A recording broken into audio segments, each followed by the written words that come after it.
All right. Welcome to the Open Space Task Force of SGIC.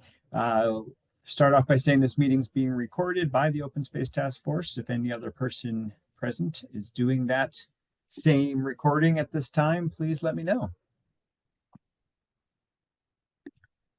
All right, we'll call this meeting to order. I'd like to invite our associate members of the public to participate throughout the meeting, and Sarah as a member of SGIC to participate throughout the conversation, not needing to wait until the public comment time. Thank you.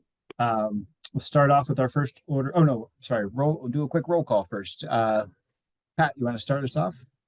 Introduction. Okay, Pat Sorrentino. I'm a retired wildlife ecologist from Greenfield. Thank you. Francoise. Francoise Hatt, and I'm a member of the OSTF and also of the Sustainable Greenfield Implementation Committee. Great, thank you. Patty. Hello, Patty O'Neill. I am a member of the Open Space Task Force and live in Greenfield. Great.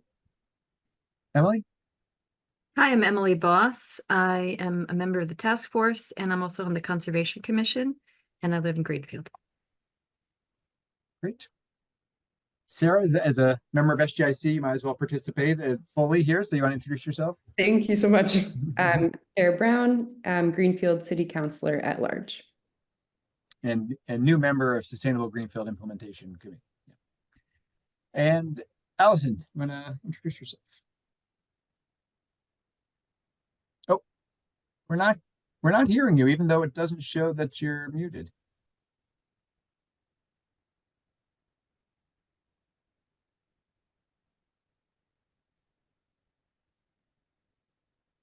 Okay, we will hold. Great.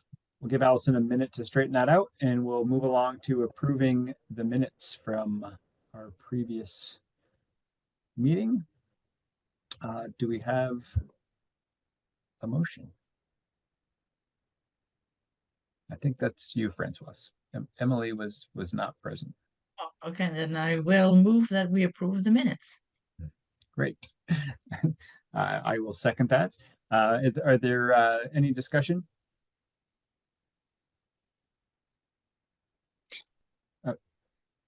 Allison, we're just doing discussion of a minute approval. Any discussion of approving our minutes? No, so sorry. I think the tech issues are finally over. We can hear you. Perfect. Okay, great. Want to take this moment to introduce yourself quickly? Yeah, sure. Allison Gage. I'm a non-voting member. Great. Yeah, so no discussion. The minutes look great to me. All in favor of approving? Aye. Aye. All right, and one abstention from Emily. Great. All right, moving on. So the focus of today's meeting, we don't have a guest today. So the focus of our meeting today is looking at our priorities. One thing that's an interesting note is that this is our May meeting, and the first meeting of the Open Space Task Force was in June of 2024. So we are we're completing a full cycle, a full year of getting this off the ground. I think our biggest success has been being here, in that we're getting this off the ground and making this work. And we're obviously made some progress on moving forward a few parts of our priorities as well. But as we discussed last week, we wanted to reevaluate our priorities a bit. And maybe for the sake of Sarah, who's new to this, so last summer, we did look at the Open Space and Recreation Plan, which has a 7-year action plan as a part of it. We use that as sort of our guiding document, although we also recognize that we are not bound exclusively to that document, but we are using that as our guiding document to direct us. And the few of us that were here for those first meetings went through that 7-year action plan and just picked out what seemed like a combination of really pressing priorities for us to work on, where perhaps there were gaps in what city staff were working on or other committees, and also what was interesting to us because we're volunteers putting time towards it. We have to feel passionate and interested in it. So we came up with a few key priorities, and the biggest one that we came up with last summer was this working on mapping and eventually driving forward the conservation of new land in the city. And then we had a few others, including improving city trails and working with the DPW around impervious surface analysis. And we have more recently added in helping to implement the pollinator pilot plan. So those are the few priorities that where we sort of left them. But at our last meeting, we talked about we have new people involved now. A year has gone by, and maybe we want to reevaluate that a bit and think about where we want to focus our attention for the coming year. And also, I think maybe it was Francoise who has pointed out that some of the things in the 7-year action plan are simpler to implement than others. Some, don't take quite as much effort. And so maybe we could find some of those low-hanging fruit and check those boxes more easily. So we had talked last meeting about folks maybe reviewing a little bit and thinking about other priorities that we want to add. And now we can open this up just for some discussion to think about what other priorities we want to add in there. Francoise. So I found the document that I had made when I read, I finally read the whole OSTF, and I found things in there that I thought, oh, maybe those seem like low-hanging fruit, although now that I look at them, maybe not. But can I just share my my screen with you? I may need to make you I don't know, you can try. If it doesn't work, I may need to do something. It says Oh. I'm sharing my screen. Yes, I'm seeing it. Yep, it's working. All right. So this was a few things that jumped at me. I mean, something or just questions like I'll go to number 6 there, vernal pools, because it said that four vernal pools had been certified in Greenfield, and that one thing we should do is certify more pools. So I was going to ask Pat, do you know if is Pat there? Yeah. I don't see everybody anymore. Oh yeah, Pat's Pat's here. here. Yep. Pat, are there really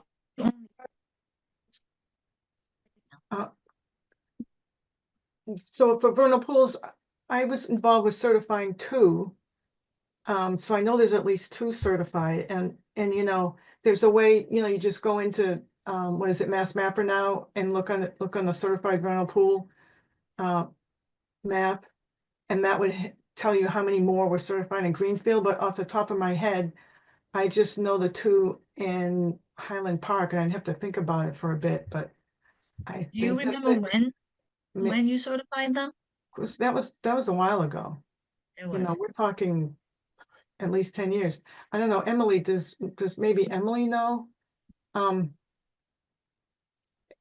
on the Concom, About the vernal pools? yeah, well, just have you heard about, or you guys ever discussed how many pools are certified in Greenfield? I'm just curious because, Yeah, I don't know. It hasn't know. come up while I've been. yeah, okay, I was just curious because, Yeah. so many things to think about this. Exactly. So Yeah. we'd have to find out, but it's not that hard, Francoise, to find out. All right. So, and I It could do just it. didn't seem like a lot, and I thought that you had yourself certified more than 4. So I guess not in Oh. Greenfield. Yeah. I'm seeing Maybe Joan checked. 5 at the moment that are showing up 5. in Mass Mapper. 1, 2, 3, 4, 5. Yeah. So I'm sure there's more work to be done there. Right, because Pat, those are the 2 lower ones that you did.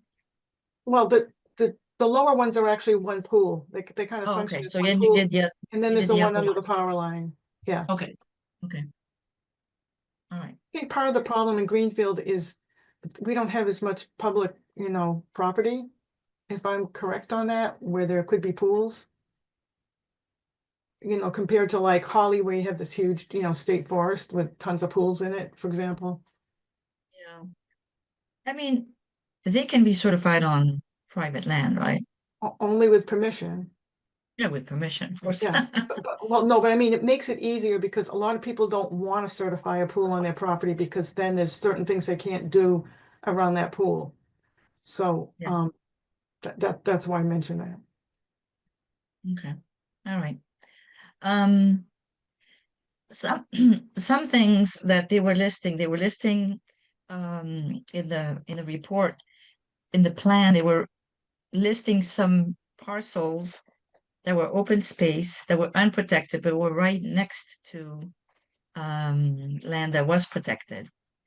So I thought, maybe that's an easy thing to do, is to contact those landowners and just even ask, hey, do you know if the land next to you is protected, and would you be interested in, doing some kind of level of protection of yours? And particularly one, it said the animal shelter, and there used to be an animal shelter on High Street. So I'm assuming it's that one. I don't know if it's private or not. I didn't get as far as that, as going onto the maps to see who owns it, but it doesn't seem very, I don't think it's being used at all by anything now, right? Mhm. So, Yeah, I think that's an interesting one. It's not specifically to abutters, but on our next steps under the protecting more land priority, we do have landowner outreach. And I do agree that is something that we could probably move forward with sooner than later, and maybe in a targeted fashion, like you're saying, like maybe there's some key areas like abutters to existing conservation land. So I think I personally like that one and could see that being very, very doable. mhm. Yeah, the one in green, I don't know how hard that is. There was this whole section on carbon trusts and joining a carbon trust, which apparently can be a source of revenue. So I'd have to read it again now. It's kind of fuzzy in my mind because it was 2 months ago that I read that. But anyway, that was one thing that I thought, maybe it's not that hard. I don't know. I can speak to I think- that. Joni, yeah, you go ahead. probably can as well. Yeah, go ahead. Go ahead. But just, I think that how I would put that is that it would be great for the town to just do a planning process, especially one that could incorporate public input and engagement on forests in general, that are in the hold of, the town entities. And carbon is a great opportunity. It is tricky. It depends on the acres you've got. There's a lot of different programs out there. We'd want to make sure that it would be a good fit and would be beneficial. But I think that in general, the idea of doing inventories or planning or, working with foresters or ecologists for the town forests, I think would be a really excellent path. And there are some ways that we could nudge that along that aren't onerous. And I think the things would be, in talking to the people who are the stewards of the properties, and then, seeing if they wanted to get involved in that. But there's funding through DCR, the Community Forestry Grant, which is a fairly, in the scale of things, not a difficult type of grant to apply for. It's fairly flexible, and it basically is just providing funds for communities to do planning and then also outreach to the public about what can be done and what the status is, forest health, that kind of thing for the woods in your area. All right, thanks. Yeah, that's a great idea. And it falls right into your wheelhouse there, Emily, too, of work that you're doing on your day job there, right? Yeah, absolutely. Yeah. So I think that if you're up for having a a lead role in that and take advantage of your expertise, that could be great. Yeah, I'd be really interested in that. That would be Oh. great. And well, I'd be willing to help you if I can somehow. Excellent. All right, the other one, so this is another question, the river corridor mapping. The project was a river corridor protection overlay zoning district bylaw and a river corridor easement restriction. And I don't know if that was done either for Greenfield. I don't know if anybody here knows. Yes, I can answer that one. So the river corridor has been mapped for the Green River, so we have that on file, but the next step would be to work with the planning board to adopt a formal overlay district into the city zoning, and then I can't remember if this is embargoed or not. But I'll take a risk and say it. The FERCog did find out that we got the planning assistance grant from the EEA. They were like a year delayed in announcing it. So we're working on that contract, and that will allow the FERCog to work with the planning board on that, and also work with the city on an land use action plan for the Green River corridor. So And when So you say as a- ordinance, an What, sorry? overlay zone? yeah, the overlay district would be a zoning ordinance. And so that's something that FERCog will be working on as a part of this grant. Yes, yeah, so yeah. both the zoning overlay district and like a land use action plan for a lot of Oh, them. amazing. Yeah. So Yeah, is there go ahead.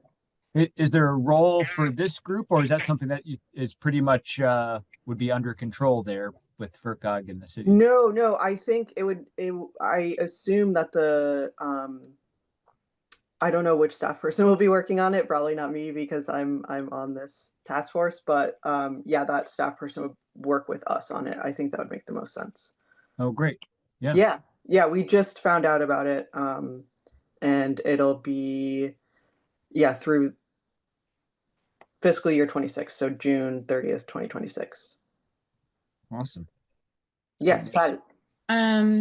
What is that piece that would happen where they're looking at like where it makes sense to like restore wetlands, like either by taking away the dam, do you know what I'm talking about? Yeah, that's a project with the Connecticut River Conservancy. Yeah, I think they've been working on the dam removal project. I honestly don't know too much about it. I guess I'm Pat knows a lot about it. Yeah, I was gonna say, I can update you on that because my spouse works on that.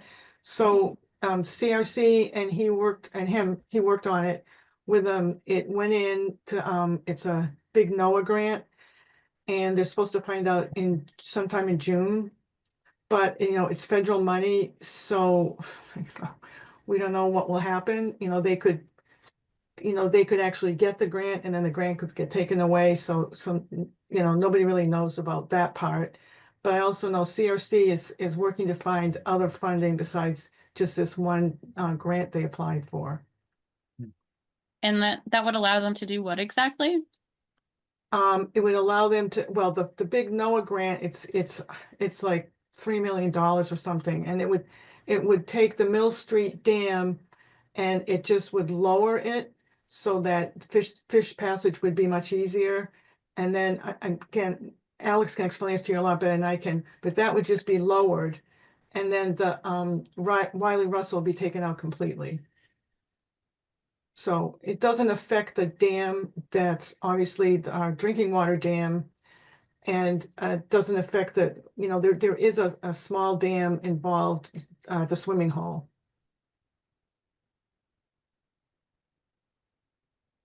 But if anyone wanted more information about this, I can give you Alex's you know, email, or he could come to a meeting and talk to people if we even wanted it in that much detail.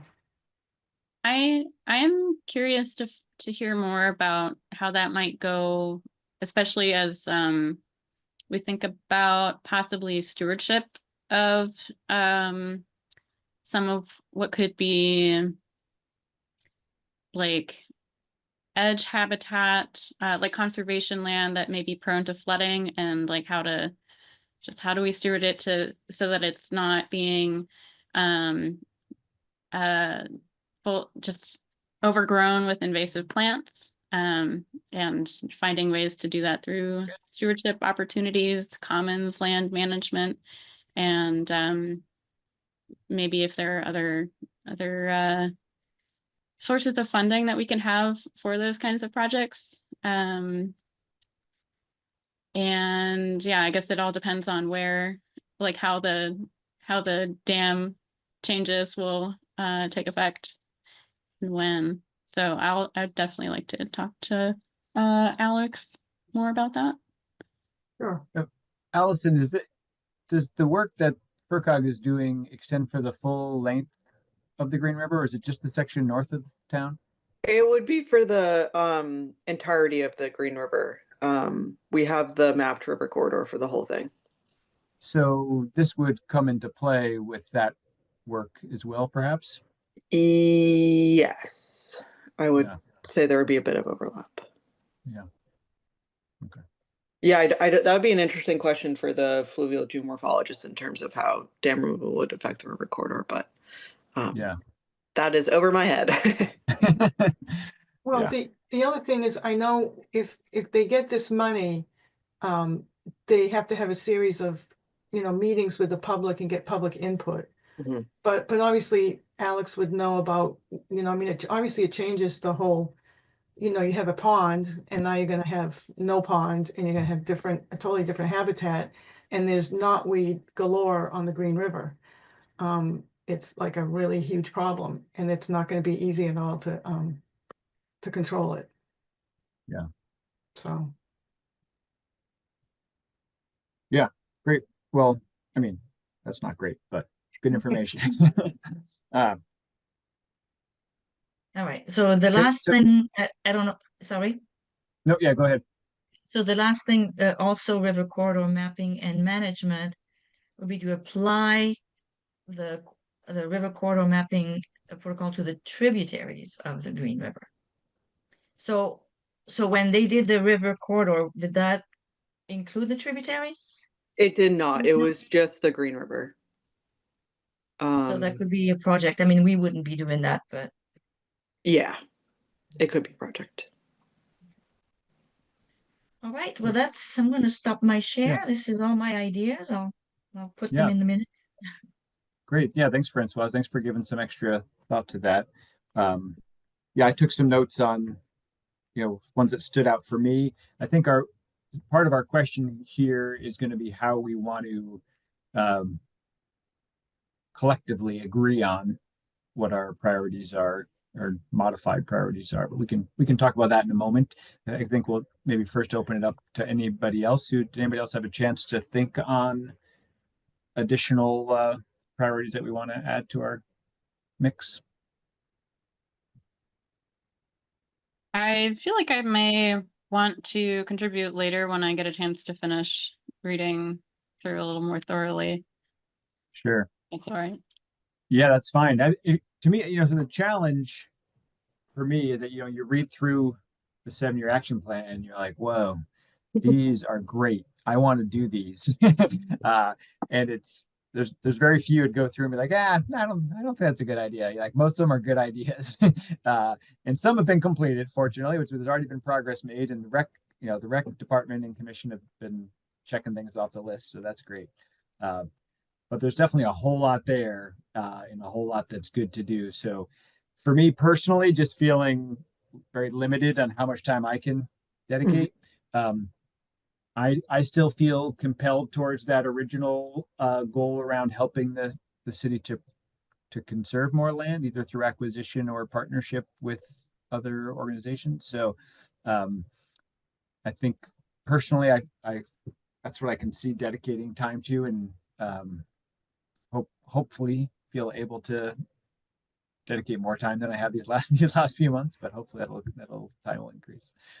Yeah, Um, and I'm feeling like our mapping activities are really fruitful, and that's where I want to continue focusing for now. Like I don't really need to like add to the list of ways that we could be I don't know, at least not right now, but I'm sure that since I like my area of focus is stewardship of native plant communities and connecting people to that, that's probably something that I'll want to like look over and think about later on. Great. Yeah, Oh. I mean, I looked at it because I feel a little bit like I'm not doing anything because I'm not working on the mapping at all, Mm, so it yeah. feels like, okay, I'd like to do something Yeah. besides taking minutes. Well, I think that's a great point, and that it does make sense for us to think about something to make sure each of us feels like we have something to be engaged on.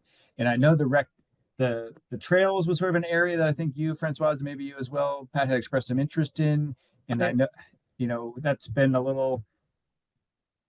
it's a little tricky. We went to the rec department and they didn't seem super enthusiastic about our involvement in it, which I guess it just depends how much we want to push there.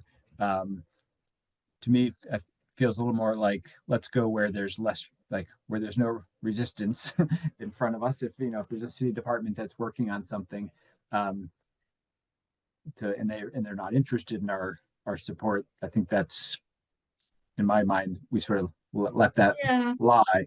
But I'm open to, if you feel differently and want to sort of push on that a little bit more, I think we could. Well, yeah, I think you spoke only with Christy maybe, and I'm hoping maybe we can get Donna Yeah. to, and she sounded like she was willing to come. So I think it'd be plus we really haven't heard anything directly from them. So I think it would be good for the recreation department or commission to come and talk with us. I fully agree. I think it'd be wonderful to have them here. And then maybe in that conversation we could talk about where they see us overlapping or helping them. I think that makes a lot of sense. Yeah. Yeah, Pat, you were wanting to jump in? yeah, I just have a couple of questions and I agree with Francoise. I think that, this trail maintenance and stuff is an issue because frankly, Highland Park gets a huge amount of foot traffic. So it's got erosion problems and other stuff. And I have two questions, one for Emily and one for Allison. Allison, you said that I think FERCog was involved with some trail, doing, trail mapping at Highland Park. Am I right on that? Yeah, Ryan made a map of the Highland Park trail system. Did he ever send a copy to either of you? I don't know. He made the map and then was out for a bit on leave. So I don't know who he was working with in the city on it, probably Christy, but I I could think Christy. Yeah, Christy okay. mentioned that. Oh, she did, yeah. Yeah, so it might make sense for us to follow up with Christy about it and see, because I think just trying to follow who was in charge of it. And I would be happy to follow up with Christy if that makes sense. Oh, okay, thanks. And Great. Emily, one thing, because I'm not a forester, I'm a wildlife ecologist, and I know something about forest, but obviously I'm not a forester. So I just wonder about just looking at that forest and even up at Poet Seat, because we've got woolly adelgid, and I'm pretty sure, if I'm correct, and Emily, I'm wondering if you've been up to Poet Seat, especially on the trails on the east side there. It looks like a lot of the hemlocks have died. You've been up there, at least to me, it looks like, because I used to walk my dog up there, and now I walk up there and the hemlocks look really bad. And like I said, as a forester, I can't look at that and say, well, I bet that's adelgid. I have no idea. And I have a friend who's a forester from Connecticut that's come up. He didn't go there, I would have asked him. But, there's just some, beautiful habitat in Highland Park too. But there's old trees, there's down trees, there's invasive plants, I'd love to have a forester go in there and do an assessment, and it'd be great, to have a grant or something, someone looking at those forests and saying, you know, here's what's gonna happen maybe 10, 20 years down the road. You guys need to be thinking about this. Does that make sense, Emily, from a forestry perspective? Absolutely. There are several forest health issues I'm aware of up in those woods. Unfortunately, the beech leaf wilt disease with the nematode is in there already so fast. I'm not surprised that there's hemlock woolly adelgid or the scale that does tend to kill the hemlocks, and they're hanging in there. Depends on how good their site is. So it's hard to say. It'd be great to have somebody take a look. One of the things that I've thought about this a little bit, and if we could, you know, move towards maybe identifying 1 or 2 forests, that would be a good place to start for some forest management planning. I would love to start with public input at the priorities, because that way, you know, there's a lot of concern in communities to make sure that people's focus is being taken into account at the very start. And the way that Massachusetts works, there's a list of what your priorities are for what you want to do with the woodlands. And, you know, if we want to say forest health and recreation at the top, you know, and maybe climate change, resilience and carbon, there's a lot of ways where you can just really make sure that people are being heard and feel heard, and then move forward with the plan. And then, you know, there's lots of great inventories that can be done. You know, forest health is really critically important. There's funds for climate resilient plans that take into account the research that's been done. And then what gets done again should be really a matter of public awareness and recommendation, and then you know, finding out what the feasibility is for different things, but addressing invasives, having, you know, monitoring of these forest health issues and any activities that can be done. We've already been looking, I know, at the street trees in terms of the emerald ash borer in town.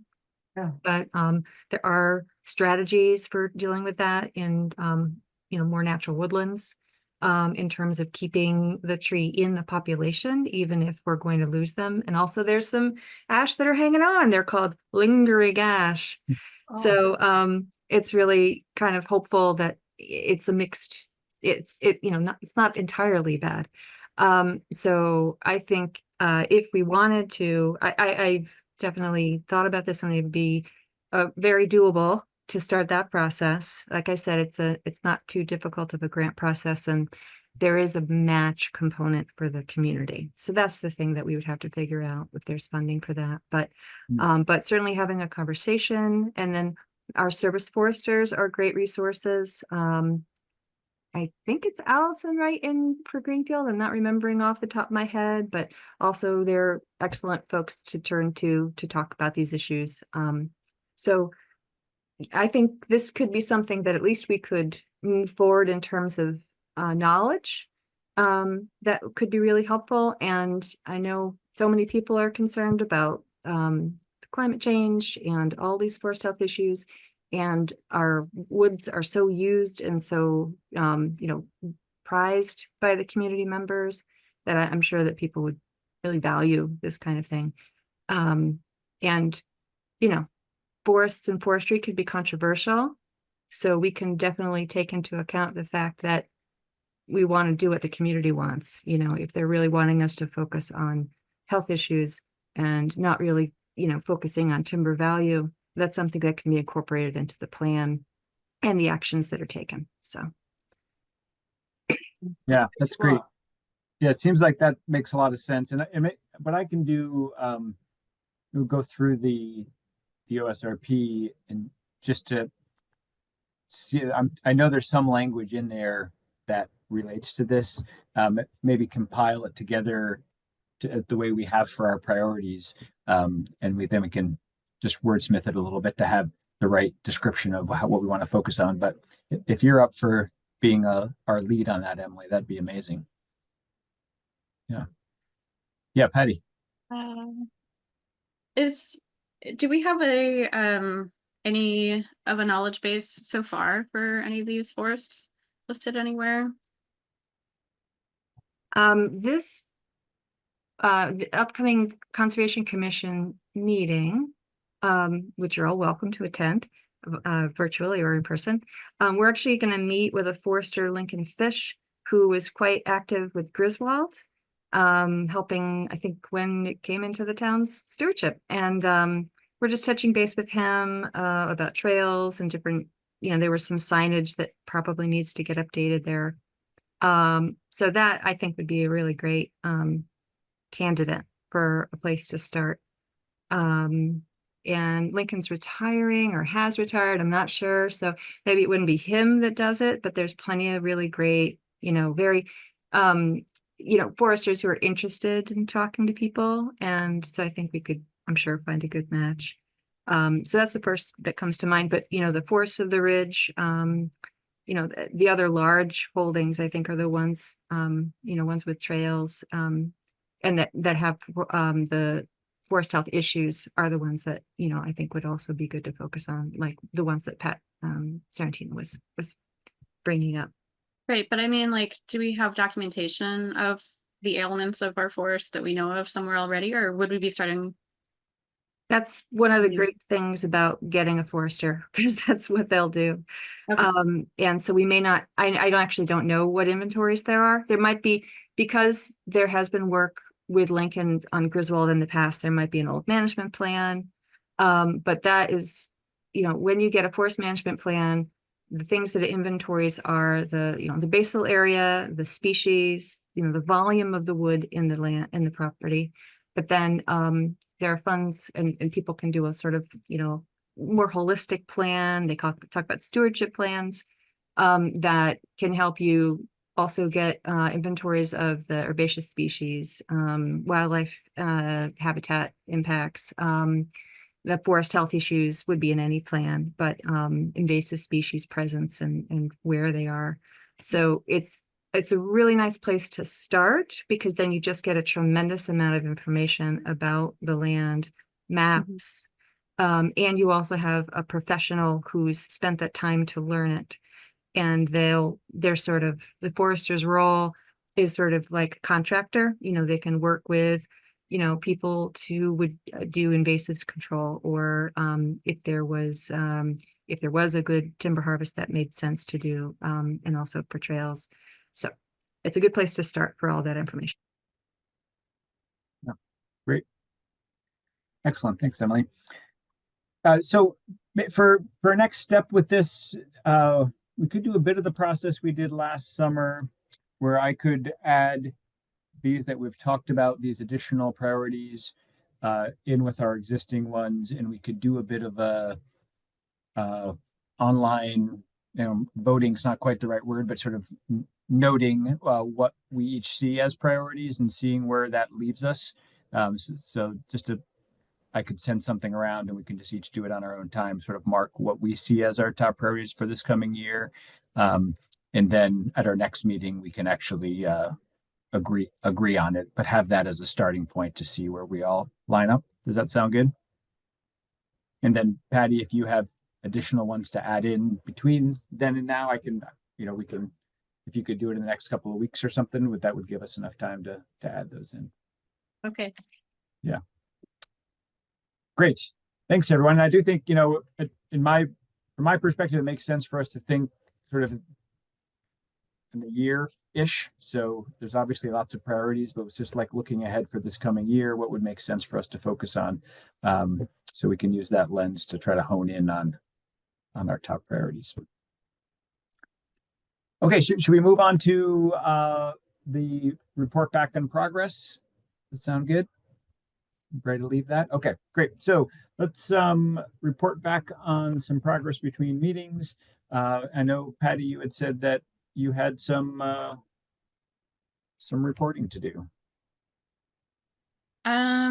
Yeah, I guess I wanted to share about the map that Alice and I were working on. Really, Allison had a real breakthrough. Allison, do you want to explain it? Nice. Yeah, I wish that my laptop was working so I could show you the breakthrough, but instead I will explain it. So remember how the last map I showed, it was just like the layers of all the things that we were interested on top of each other. So where they overlapped, it was darker, and that was kind of it. I figured out in ArcMap how to get it to show um, on a parcel level, how many layers that we were interested are on each parcel. So now it's like a gradiated map of the city that shows how many layers are on each parcel. So there are some parcels with like 5 of the features that we're interested in. So those are bright green, and then it scales down from there. So I think that's a more useful that will be a more useful version for Jessica and anyone who's interested in looking at a parcel by parcel level analysis. But yeah, so that was exciting. It actually looks the way that we want it to. Awesome. Allison, Yeah. did you say you don't have a copy of it? No, the internet on my laptop is not working for some reason. So I will get it and then send it out. I still need to do the write-up of what each layer is. Yeah. And put that together. But yeah, so that's where that is at. And I guess my question for you all is, at the next meeting we could, talk more about it, but moving forward, what are our thoughts on sharing it with the city, or what do we want to do with it? I Yeah. also just want to add to that Oh, a yeah. little bit, just to summarize, every parcel with a high hit count is like very visible compared to like the ones that are not visually. It's just kind of clear. And I think that would be helpful. Just start making a plan, like whatever kind of lot it is, whether it's like a privately owned lot, for example, like Martin's Farm. That's a privately owned lot, but if we know that it's very ecologically valuable, it can kind of, we can maybe be keeping tabs on it. The map, it's like a conservation map of showing ecological value, I guess. I don't know what we're really calling it, but that seems like to be what it's showing with all the biomap layers. It also has the outlines of the parcels that are the right of first refusal parcels, the chapter 61. And where the right of first refusal is existing. They're all the chapter 61 lands. Okay. Yeah. Yep. And now has the vacant lots that are owned by the city on them too. Nice. Which could be really cool to talk to Mount Grace about, since they're interested in like more community conservation, and they do have some like conservation restrictions that they can do, like more creative, like more engagement focused projects. So I feel like that might be something that we can look into for those vacant lots. And I think we also talked about how it might be cool to add topography to this, just so or maybe even like the Green River overlay corridor, so we can understand like where flooding might happen, like how does that interact with like the vacant lots in the chapter 61. And I don't know, I guess like thinking about the adjacent or abutting properties, I think we can start to feel out where it might be like a priority to reach out to landowners, like you were talking about earlier, who like might be adjacent or abutting a vernal pool. Like if it ranks highly on this map, like maybe we start around there.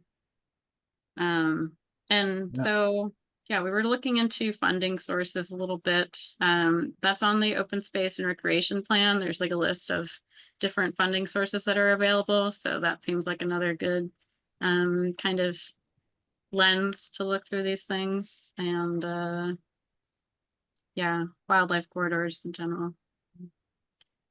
Yeah, that's awesome. Yeah, thanks to you both for that progress. That's great to hear. So the last I remember we were talking about it, we were still honing in on which layers would be included, and if there would be some type of weighted system perhaps for different layers. Where did you end up with that conversation? Do you feel like you're at a point where you feel good about the layers that are included? Yeah, I think we came up with a good list of what was reasonable to include. I did not weight them. It's just presence absence. Yeah. Yep. We could always yeah, I couldn't figure out a good systematic way to weight any of those layers over the other. So And it is a living process. I think we yeah, could absolutely. say, like if some opportunity comes down the road, we want to focus on some particular element, we could just Mhm, we could run it that, with an emphasis on that element. So mhm. yeah. Yep. So I think this way is great for now. Yeah, awesome. Yeah, well, I look forward to seeing that. So you can, when your laptop's up and running, you can share that I'll get around. it off there. Yeah, nice. Yeah, I think there's a lot of ways for us to use this. So maybe the first step is we look at it as a group and sort of make sure we all feel good about where it's at. So sort of collectively say, yeah, we feel good about this being our map that we're moving forward with. And then it sounds like, the outreach, guiding our landowner outreach makes a lot of sense. And sharing, I know both Franklin Land Trust and Mount Grace expressed interest in seeing it once it was finalized.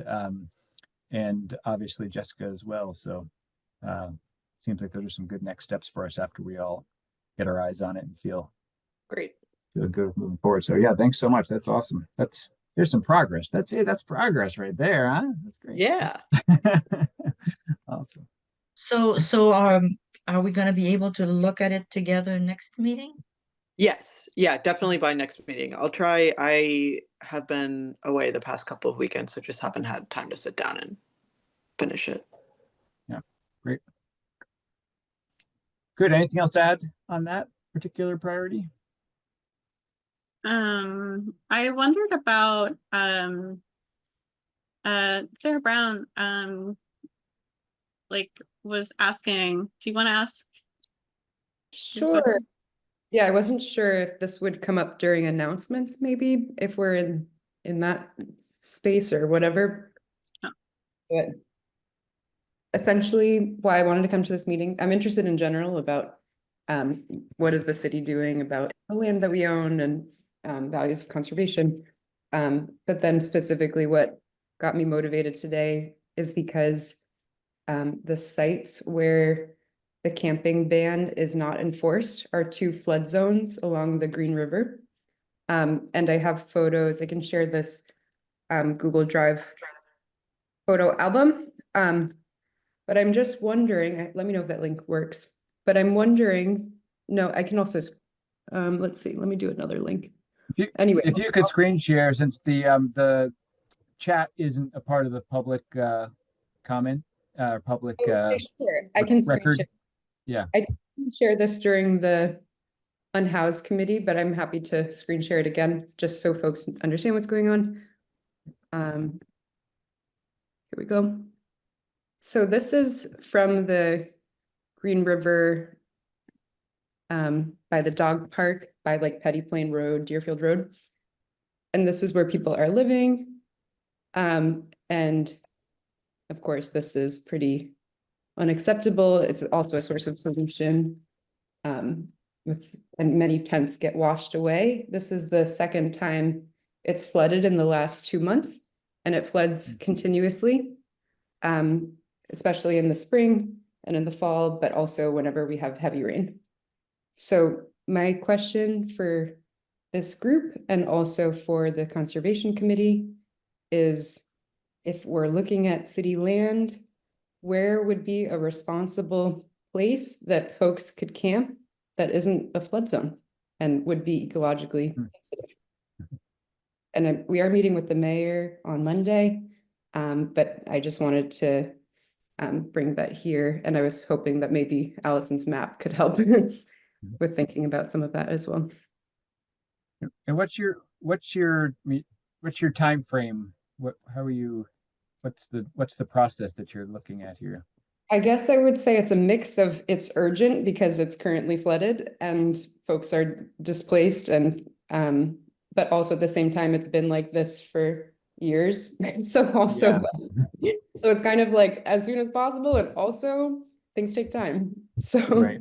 Yeah. So it is, I guess I'm wondering is like, does this make sense to add to our ongoing process to be thinking about? It's not just a question for today, but more of a, maybe for us to be thinking about as we think about open space in the city, where could we shift this location to? thank you. Yeah, that would Yeah. be awesome. Yeah, I think the map will be helpful because it has the city-owned vacant lots on it, and you'll be able to see. And some of them are, sizable. So Hmm. yeah, I think that'll be. Sorry, I don't have it today, but I can include you when I send it out to this group. Thank you.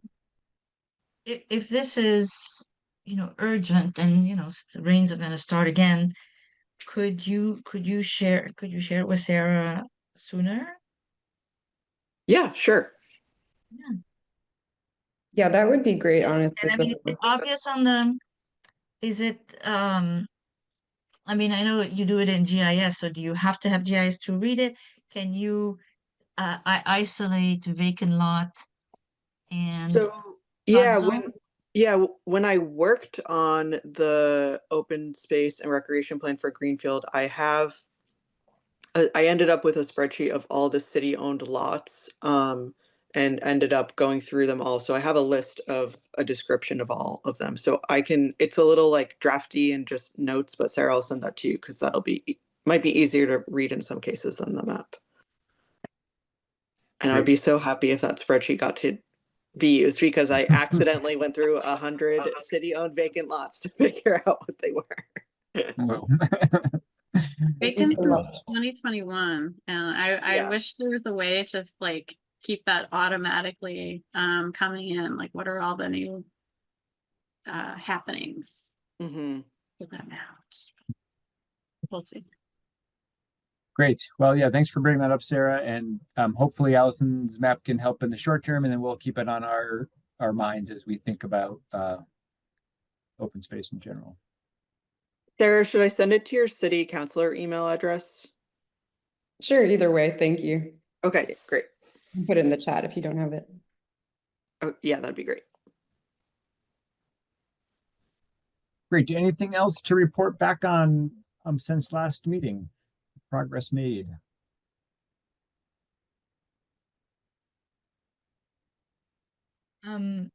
So for the second one, maintain and improve city trails, I would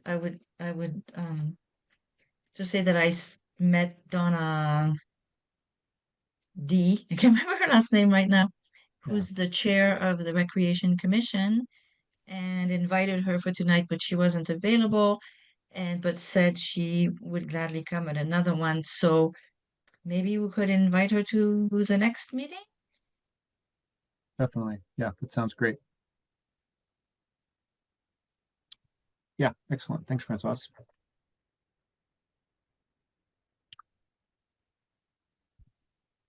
Great.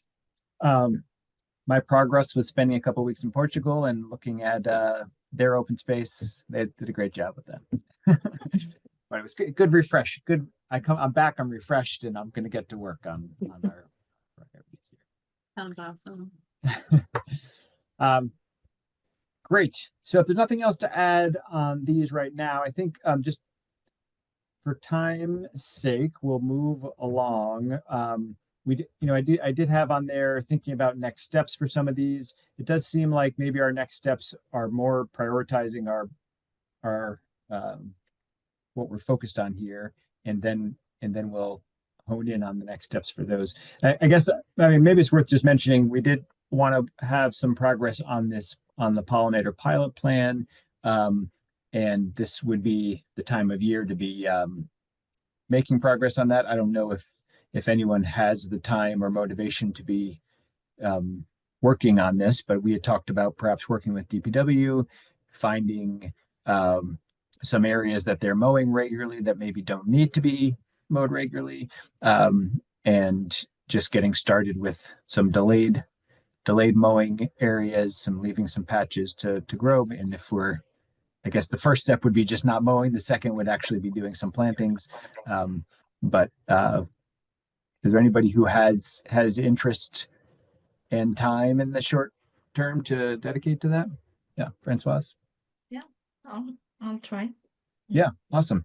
Yeah, it seems like it's, when we had Marlo on, you seemed open to the conversation. It's definitely, I think it'll take some work to get there, and maybe scale is like we start with a small scale might be the way for us to go about it, and not try to do too much at once, but we can find a patch. I know, and welcome to Nancy here as well, also a member of SGIC.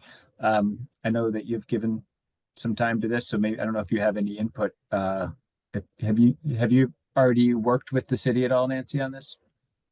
Yeah, I think I'd love to talk with you, Francoise, and because there's a bunch of things that are in process or have been talked about. In particular, the recent FERCog's pollinator plan update involved it's, what do you call it, Allison? The core of it instead of the city by city one, that piece of it. The toolkit. The toolkit, thank you. Has some specifics that pertain to all of this that would make some sense. And and there's some other people obviously that are very involved with this. So I look Great. forward Yeah. to talking to you, Francoise, and maybe between the meetings. Yeah, great. Wonderful. Yeah. Thanks, Francoise. Thanks, Nancy. That's great. Make a little progress there. All right. Great. Moving on. Our next part of the agenda is announcements. Anything coming up that folks wanted to let us know about?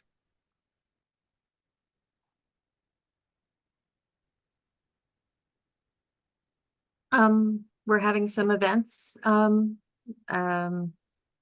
see.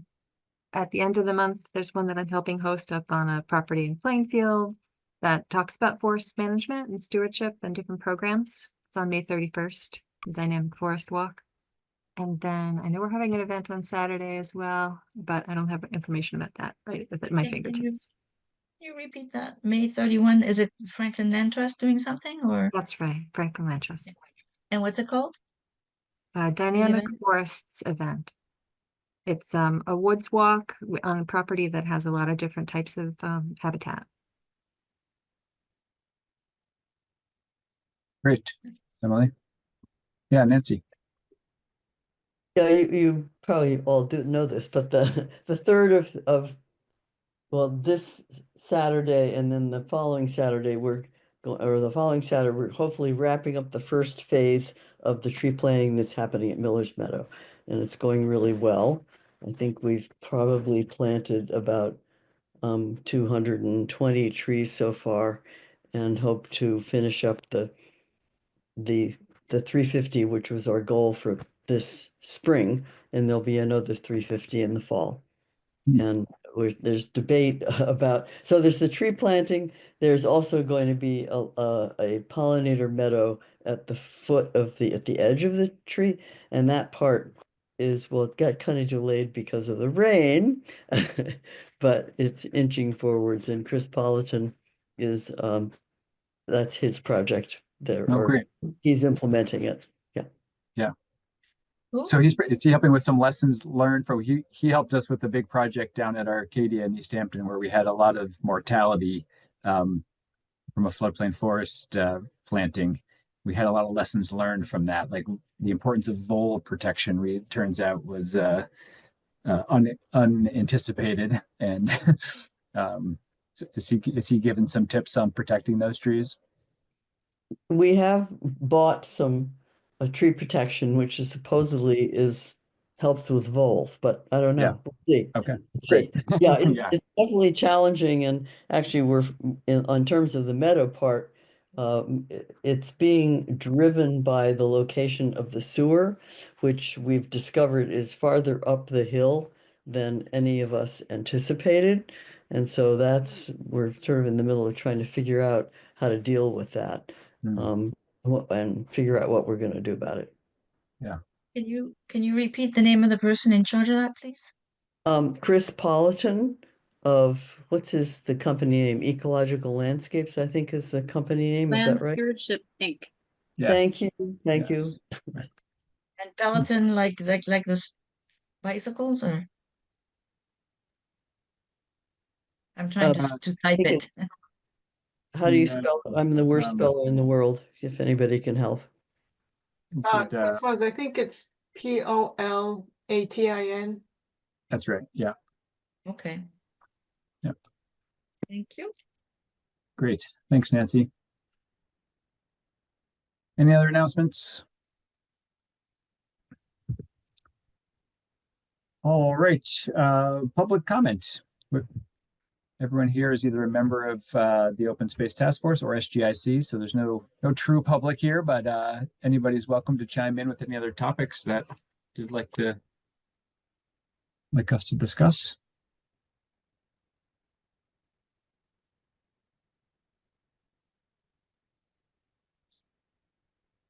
All right. We'll move along. We have some discussion in this next one. Just thinking about our next meetings and guests. So actually, maybe we'll turn it over to Pat. You had done a little research and thinking about I know there's been interest in having this be a hybrid meeting and having some options for in-person. We've had some struggles with that. And Pat, you spent a little time working on that. What'd you learn? Sure. Well, I was able to talk to someone at the fire station, John's on, and the library. I didn't talk to anyone because they have a little different method of doing this. But I'll start with. So at the John's on, I talked to Hope McCary. I don't know if I'm pronouncing that right. She's the executive director, and they're available this time slot. The only thing about that was, and this is what Hope told me, she said the tech's a little bit more complicated than usual. And I wondered if Emily can talk about that, because I know Emily, doesn't the Concom meet there on a regular basis? At the John's On? Yeah, we Yeah. do, Tuesday evenings. Hmm. Did you have any problem with the tech there? I mean, Hope just said some people using the room had trouble there and other people didn't. So I have no idea. It's complicated. You know, that there's a tablet that we use to give to guests. There are microphones. Those are pretty good though. And then we usually set up the big screen so that we can see the people who are hybrid. And then the conservation agent typically, sort of runs it, and the chair runs the meeting. So it's a little complicated, but it's doable. Okay. We've been successful. Okay, so in other words, that is available, and I don't know if this is an issue. For example, the John's On Center isn't open when you have these meetings, because I believe it closes around 5 or so. They Because we'd be make up 6:30. I think for the Conservation Commission, there's just arrangements made so that we can get in, and then we lock up when we leave. Okay, so that's John's On. The fire station, I actually talked to a man named Alex Cooley. He was very helpful, and I can talk to him again. And, he went through so much stuff with me, and it was on Friday afternoon, kind of later. And I forgot to ask him if it was actually available on Monday, the second Monday. So I have to get back to you on that.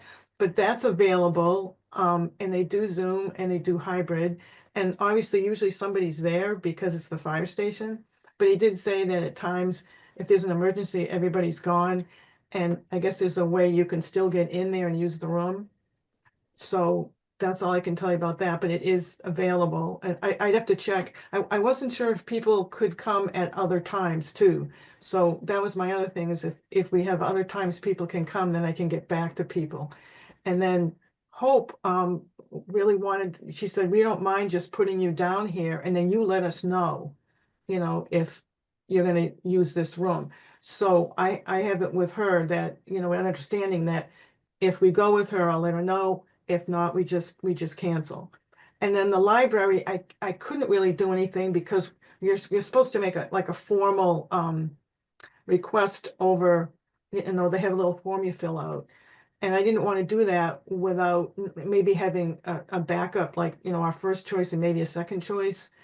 But Mondays weren't, I'm gonna have to look at my notes. Mondays weren't available right now. And then it looked like they became available in June, but then I realized we may not be, I'm not quite sure about what's going on with that. So I need more information on that. But there are times available and they're very specific, like there's the first Wednesday, there's a second Wednesday, there's a third Tuesday. So anyway, there are other times available, but we can only do Monday, Tuesday, and Wednesday because the library's not open late Thursday, Friday. So Yeah, so and I they- think Monday was when we did the survey, that Yeah. this Monday slot was really the best for Yeah. everybody. that's what I thought. So that, I mean, yeah. I could put in for that and ask, and then they'll just get back to me and say no or yes. Yeah. So I could still do that with them. I just wanted to wait till I talked to the whole, you know, task force. Yeah. So. Oh, sorry, keep going. You have more. So I was gonna say is, and obviously they have Zoom and they have a meeting room, excuse me. And the good thing about the library is, you know, someone's there till 8 o'clock those days. So if there Mhm. was any problem, you could talk to somebody. Mhm. Yeah. Okay. So that's what I basically found out. Okay. Yeah. Great. Thanks so much for doing that research, Pat. That's great. Nancy, go ahead. I assume you checked out the city hall before you went to these other places, but I'm just double checking. Because that's Yeah. really easy to do the hybrid meetings there. It's so easy there. But unfortunately, Yeah. it's not. Okay, that's what I figured. Okay, Yeah. thank Yeah. So I guess do you want maybe just a quick show of hands to see how many people would come in person to make sure that this is something we want to do if we had the in-person option. So yeah, so we had a good number of folks that would at least sometimes come in person. Okay. So it sounds like of those options, maybe John Zahn is the easiest, although if you want to follow up with the fire department, I have no idea what that room looks like. I guess it's brand new at least, so that I mean Yeah. it probably has the latest and greatest. You know, I can ask my husband because he actually went there because the historic commission meets there. Oh. And that's the only reason I never thought we'd be going, you know, there was a room in there. And because I asked my husband, I said, you were in the, you know, fire station. He said, yeah, so if you want, I can ask him, but I know Hope was not in a hurry for us to let her know for sure. So Okay. even if we went till June, and I can also send her a quick email or leave her a phone message just saying, we're working out one last thing and then we'll let you know. So Yeah. I think she'll call me if someone wants that time. Okay. So Yeah, Nancy, go ahead. Yeah, I've been in the fire station room and just my thought is, I've been in both rooms, is that for the size of this group and stuff, that the fire station would be much more appropriate. And in my experience in John's On, it's not the easiest room to hear. It's just that big room in Johnstown. That's the room we're talking about. Okay. Yeah. Well, I think so, unless yeah, I think that's the room you're talking about. I don't think they It's a big meeting room. That's Yeah. what we use for the Conservation Commission. Yeah. It does seem big for this size. That's for sure. Yeah. Yeah, it seems like the fire Because we usually would be a lot cozier. have the public come in, so it's just us. Yeah. So, you know, another question I had, if you want, I'm certainly happy, I can call back Alex and ask him about it. But would people want to see the room? Does anyone from the committee or task force want to come with me or someone else and just take a look at the room, or does that matter? I have no idea. I trust Nancy, who's already Yeah. seen it. If Nancy thinks it'll work, yeah. Yeah. Okay, Yeah. just to make sure, because so do you want me to then, you know, tell him we'd like to use that room for sure On the second Yeah, maybe- Monday. on the 5 to- second Monday? I mean, we can always change, right? So it seems like it's worth giving it a shot. and seeing if it works well for us, and if not, we Yeah. can switch it up.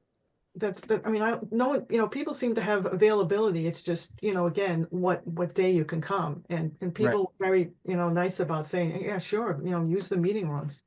Yeah. So, Well, unless anybody objects or thinks otherwise, I'd say let's go ahead with that for our next meeting, and okay, as long as the availability works. Yeah, it's great. okay, Awesome. Thanks, Pat. all right. Good. Okay, so speaking of our next meeting, here we are coming into summer, and we did meet last summer, but I know some committees have a bit of a summer hiatus. I just wanted to get a quick sense of what folks' availability is like. Our next scheduled meeting would be on Monday, June 9th. Does that work for folks? Yep. Thumbs up. Yeah, great. Works for me. Yeah, but it might be nice to meet only every other month in the summer. I don't know. Take a month off. Yeah. So what do July and August look like for folks? Is that just taking a month off in there seem appropriate? Are folks around? What are the dates? Let me pull up the dates here. Oh, yeah. Because it's hybrid, it's usually not a problem for me, unless I'm in France, but no France trip in the summer that I anticipate. Yeah, I don't have any travel plans at the moment, so I could probably make meetings regularly. Yeah, same here. I'm not going anywhere. Yeah. So the dates would be July 14th and August 11th. I don't know, that's Bastille Day. We'll have to bring champagne. I don't think that's allowed. You could do a Zoom. At the fire department, I don't know what's going on. I don't know what's allowed. Great. Well, yeah, I have some time away in the summer, but it's the end of July and the end of August. So those two dates both work for me if folks want to just stick with them. And if anything comes up, we can always cancel one if we need to, if folks have a change in plans. But for now, we can just plan to stick with them. Sound good? I was just gonna say there may be, a couple of dates times in there in July and August that I don't make it, because this is my busy time. So, Yeah. but it's not as if every month in the summer's bad. So, Okay. Yeah. Let's play it by ear. And if folks just want to let me know if you know that you can't make a meeting, just let me know so we can get a sense of if we're going to have not enough folks to run. We'll Sure. cancel. But yeah. Great. And if Pat gets an answer quickly, do you think that June one could be hybrid? Absolutely. Yeah. If that works for the fire department, that would be great to start as soon as June. Okay. Great. And the last thing here is our guest schedule. So Francoise is working with getting Donna from the Rec Commission. There are other guests that we want to try to line up for future meetings. And Francoise, I'd say might as well go ahead and invite her for the June meeting if she's able. And if not, we have this schedule so you can get a sense of what month she is available. Okay.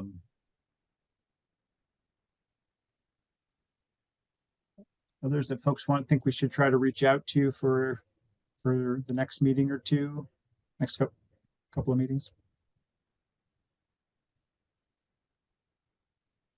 Not just yet. Yeah.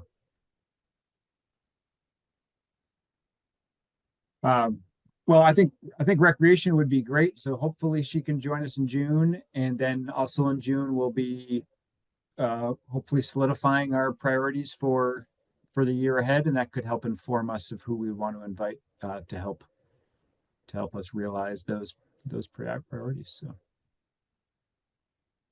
great. All right. Any last call for any comments that folks have? Thanks so much for Sarah and Nancy joining, and thanks to our regular crew for joining.